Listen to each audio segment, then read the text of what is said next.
Salut à tous, c'est Tiger et Marie, on se retrouve cette semaine pour notre nouvelle vidéo et on vous a concocté quelque chose de spécial, on vous emmène dans les coulisses de notre entraînement en danse. Donc voilà, on a fait une petite choré, on a une salle de danse à disposition et vous verrez tout ça. Donc le but de cet entraînement est de réaliser une chorégraphie qui sortira donc la semaine prochaine. Et on commence toujours par la même opération. Et le plus compliqué, choisir une musique. Et une fois qu'on a choisi, choisir une partie de musique. Ça nous prend quelques minutes parce qu'on a déjà des idées, les musiques qu'on aime. Et très souvent, comme on a la flemme de réfléchir, on prend le début. Voilà, et on chorégraphie à peu près une minute souvent. Oui, à peu près, ouais. On passe à l'étape suivante qui est l'échauffement. Partie très importante, vous remarquez que je suis quelqu'un de très sérieux au niveau de l'échauffement. Très important, mettre le corps en action pour qu'on puisse être opérationnel après et surtout ne pas se blesser.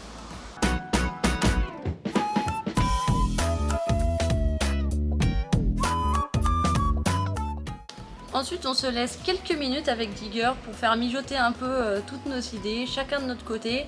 Donc ce qu'on fait, c'est qu'on se sépare, on réfléchit à des mouvements, à ce qu'on aimerait prendre sur la musique, à peut-être des notes de musique qu'on a envie de choisir pour danser dessus. Là, Tiger, il fonctionne pas du tout pareil que moi, donc c'est pour ça qu'on réfléchit un peu chacun. Pour ma part, quand je vais réfléchir à la création d'une chorégraphie, je pars de la musique. J'écoute la musique, j'essaie de me dire quelle partie de la musique me plaît le plus, quel instrument, qu'est-ce que je vais mettre en valeur. Et je me sers de ça pour ensuite créer mes mouvements. C'est rare que je crée les mouvements en premier, c'est d'abord la musique. Et si vraiment j'ai une idée très précise, je mets un mouvement tout de suite dessus. Moi pour le coup je fonctionne beaucoup par un peu les émotions sur la musique, donc je vois un peu ce que la musique me fait ressentir en termes d'émotions. Et par-dessus je vais essayer d'ajouter des mouvements, mais du coup je réfléchis beaucoup plus quand même par mouvement lié à mes émotions sur la musique. Une fois qu'on a fini de potasser nos idées de chacun de notre côté, qu'est-ce qu'on fait? On se rassemble, on se réunit et surtout on s'abonne, on lâche un petit pouce bleu, on active la cloche de notification et on continue de s'entraîner. Pour vraiment créer la choré et lui donner forme, on va mélanger nos idées, donc peut-être les notes que j'aurai entendues sur ces mouvements, c'est comme ça qu'on fonctionne le plus souvent. Et on ajoute à ça une règle qui est cruciale dans notre binôme, c'est la règle du « si t'as pas mieux, eh ben c'est dommage pour toi ». Je m'explique. Imaginons que Marie propose un mouvement et que je dise « bah moi ça me plaît pas, je suis pas d'accord, j'aime pas trop ». Elle va me dire « est-ce que tu as mieux à proposer ?» Si je lui réponds « non », on fait son idée.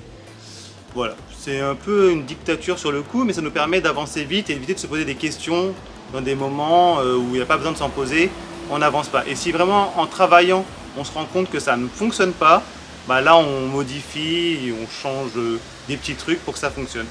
On marche comme ça depuis je crois maintenant 2 ans, 2 ans et demi, et ça nous permet d'avancer vite et après on peut se corriger plus facilement.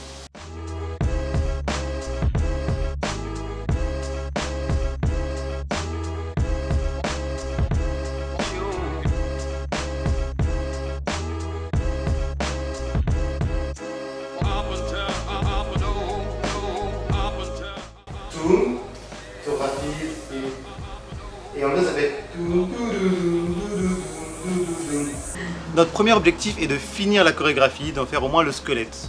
Donc, du début à la fin, on essaye de faire toute la trame en termes de mouvement et ensuite on nettoie, on voit là où on peut musicaliser, là où c'est peut-être un peu trop compliqué pour nous, là où c'est trop simple, on peut rendre plus difficile et on ajuste. Donc d'abord on crée le squelette, ensuite on ajuste, on décore, on met des stylings, les bras, les têtes, tous les éléments de décoration.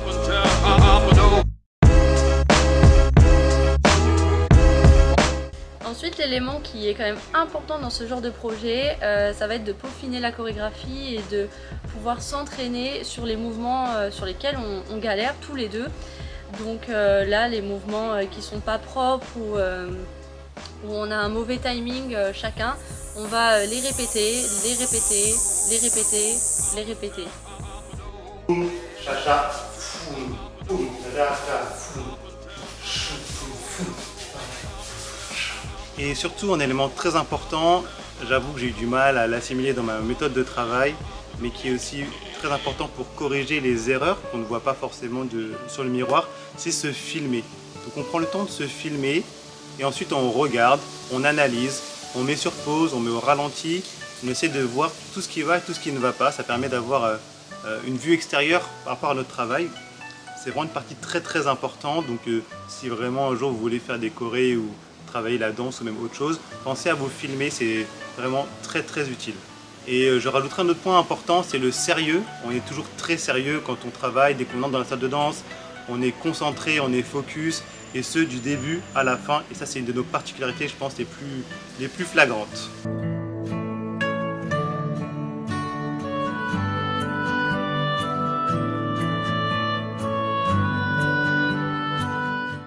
Regarde maman, je n'ai pas de montre en fait. Et sur ces belles images, on va vous laisser.